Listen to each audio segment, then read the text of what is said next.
Shalom, selamat pagi saudaraku yang dikasihi oleh Tuhan. Apa kabar hari ini?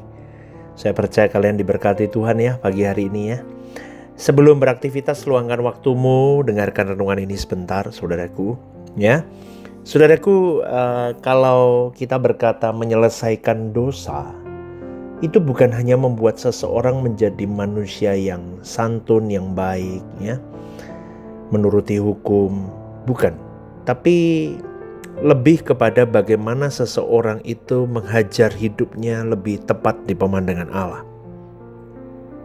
Karena kalau hanya menyelesaikan masalah moral ya, jadi lebih baik, santun, hidup lebih menuruti hukum ya, itu agama dapat menyelesaikannya dan menjawabnya. Tidak perlu Roh Kudus dan kebenaran Injil atau campur tangan Roh Kudus secara langsung dalam segala hal. Itu nggak perlu. Agama samawi seperti agama Yahudi dengan perangkat hukum serta sanksi-sanksinya sudah cukup membuat manusia bisa bermoral baik sebetulnya. Kalau mereka serius menekuni hukum itu. Tetapi masalahnya adalah banyak orang beragama tidak serius menekuni agamanya. Sehingga mereka tidak punya kualitas moral yang baik. Maka saya sering ngomong kan di mimbar, kalau Bapak Ibu ngikutin khotbah-khotbah saya, jangankan orang Kristen, orang di luar Kristen itu lebih baik moralnya dari kebanyakan orang Kristen, saudaraku. Kebanyakan ya, gak semua. Saya ngomong ini di lapangan, faktanya begitu. Padahal kekristenan itu harusnya bukan di rata-rata moral baik. Kalau moral baik sama dengan orang-orang di luar sana, di luar kekristenan, terus apa bedanya kekristenan dengan yang lain? Bukankah seharusnya kekristenan itu bukan di hukum-hukum aturan keagamaan, tetapi hukum dari orang Kristen itu adalah Tuhan Yesus itu sendiri. Outstanding, di atas rata-rata, mustahil untuk tataran dunia, tetapi bisa kalau kamu mau bersama dengan Roh Kudus mencapainya, tapi butuh perjuangan tinggi. Tapi faktanya saudaraku ya, orang Kristen banyak yang tidak menekuni agamanya dengan serius. Sehingga jangankan seperti Kristus, moral baik aja tidak punya. Itu loh. Ya. Seperti saya misal nama saya adalah Stephen. Bahasa Indonesia Stefanus gitu kan. Nama saya boleh nama Kristen, tetapi kelakuan saya bisa lebih buruk daripada orang dunia yang tidak mengenal kekristenan. Karena saya mungkin tidak menekuni agama dengan baik. Jangankan mau seperti Yesus, menekuni agama aja gak baik, bagaimana mau hidup baik secara moral. Moral umum aja gak bisa. Ya saudaraku ya, seperti bangsa Israel pada zaman perjanjian baru, mereka tidak sungguh-sungguh tekun untuk melakukan hukum sesuai dengan jiwanya atau dengan nafasnya. Maka dalam kehidupan umat, mereka tidak menghasilkan buah kehidupan yang baik sesuai dengan standar hukum agamanya. Bahkan para pemimpin agamanya sendiri pun juga tidak menghasilkan buah pertobatan yang benar. Saudaraku, untuk menjadi manusia yang dapat melepaskan diri dari kodrat dosa atau potensi meleset dari kesucian Allah, secara moral umum sesuai dengan 10 perintah Allah, kita harus sudah baik di situ dulu. Jangan mencuri, jangan berzina, jangan membunuh, jangan dari itu deh. Kita berjuang di situ dulu.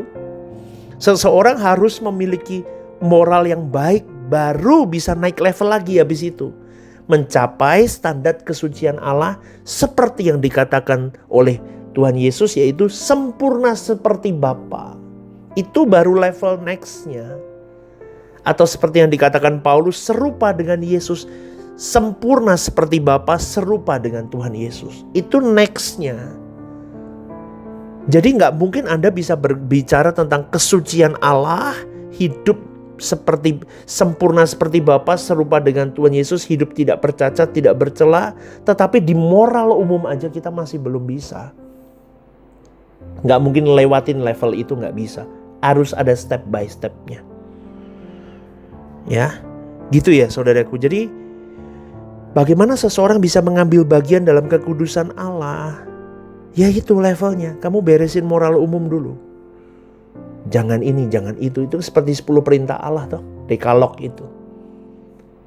Ya, karena pengertian yang salah terhadap firman Tuhan yang mengatakan bahwa keselamatan kita bukan karena perbuatan baik.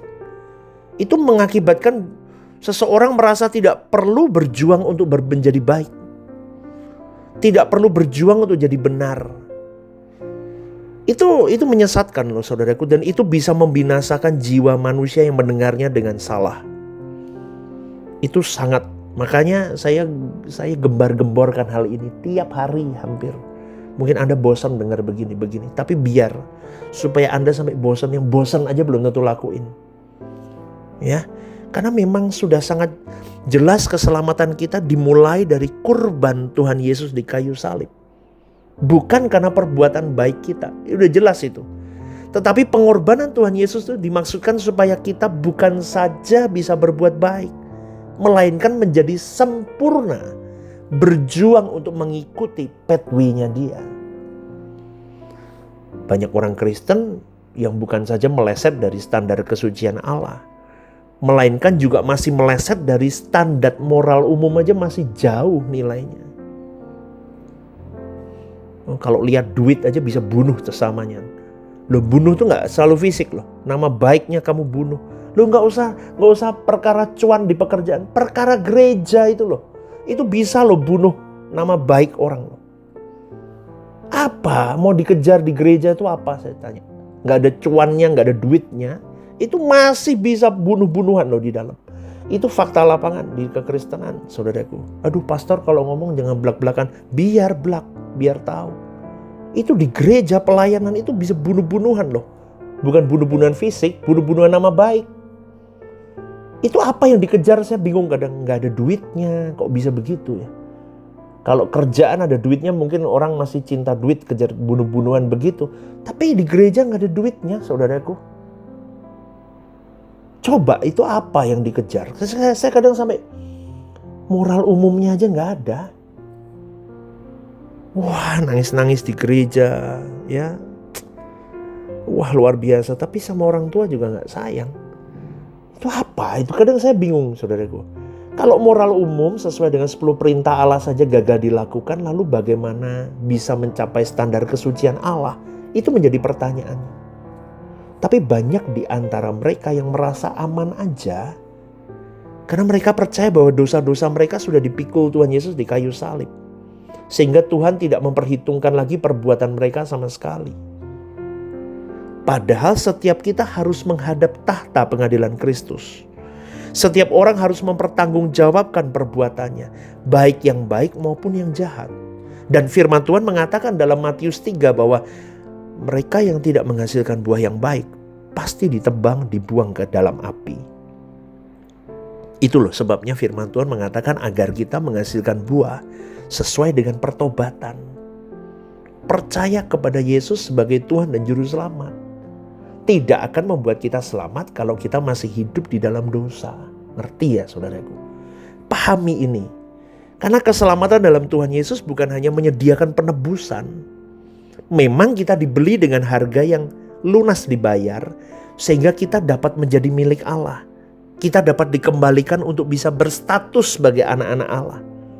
Tetapi juga sebagai harga untuk memiliki fasilitas di mana kita benar-benar memiliki keberadaan sebagai anak-anak Allah. Supaya kita bisa sempurna seperti Bapa serupa Tuhan Yesus sebagai standarnya. Bayar harganya yaitu dengan kita mengerjakan keselamatan kita dengan takut dan gentar, saudaraku. Allah Bapa memberikan kita Roh Kudus agar kita dapat mengerti kebenaran.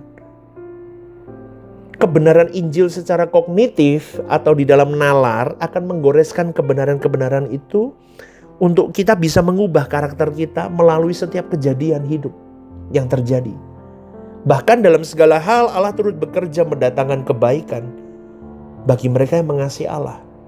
Tentu mereka yang mengasihi Allah adalah orang-orang yang bukan saja berani percaya bahwa Yesus adalah Tuhan dan Juru Selamat, melainkan juga berjuang untuk punya moral baik. Lebih baik dari orang-orang yang beragama lain. Sehingga akhirnya kita bisa lebih baik dari semua tokoh agama manapun. Karena Yesus pun berkata, hidup keagamaanmu harus lebih dari ahli Taurat dan orang Farisi. Sebab jika tidak demikian kamu tidak akan masuk surga. Itu terdapat dalam Matius 5 ayat 20. Gimana saudaraku? Ngeri gak? Ngeri kan? Tapi fakta di lapangan, wah itu kocar kacir masih. Makanya saya katakan, saya di gereja yang saya gembalakan Raya Pot Semarang ini sedang saya gaungkan. Ayo satu visi, satu hati, unity untuk kita menuai jiwa-jiwa. Menuai jiwa-jiwa bukan untuk memenuhi gereja dulu deh. Untuk menuai jiwa-jiwa itu yang di dalam ini loh, yang sudah ada ini dituai, benar-benar selamat dulu. Bukan karena pelayanan, karena tugas. Udah pulang. Udah tugas, pulang. Udah pokoknya beres ya Tuhan, pulang. Datang dengan setengah hati, udah duduk dengerin khotbah, tepuk tangan, keplok tangan, udah pulang. Masukin persembahan juga seadanya. Udah, pokoknya udah ngasih, pulang. Bukan begitu saudaraku. Tapi hidup keberagamanmu harus lebih dari ahli Taurat. Kamu ke gereja, kamu duduk di situ, kamu sedang mempersembahkan segalanya di situ. Hatimu, pikiranmu, perasaanmu, talentamu, pelayanan yang serius, yang benar, yang baik, duduk jadi jemaat, beri bagianmu, hatimu, semuanya. Mau bicara apa Tuhan, aku siap untuk kau tegur, aku mau di shaping sama Tuhan, dikasih direction. Begitu. Wih, beda saudaraku. Beda. Pelayanan hari ini aku pelayanan terakhir, aku mati habis ini. Seakan-akan begitu moto hidupnya. Terbaik. Terbaik itu terbaik. Seperti kamu cari duit terbaik. Lebih dari cari duit seharusnya. Karena kamu kasih ke Tuhanmu. Tapi kan gak semua orang bisa begitu saudaraku.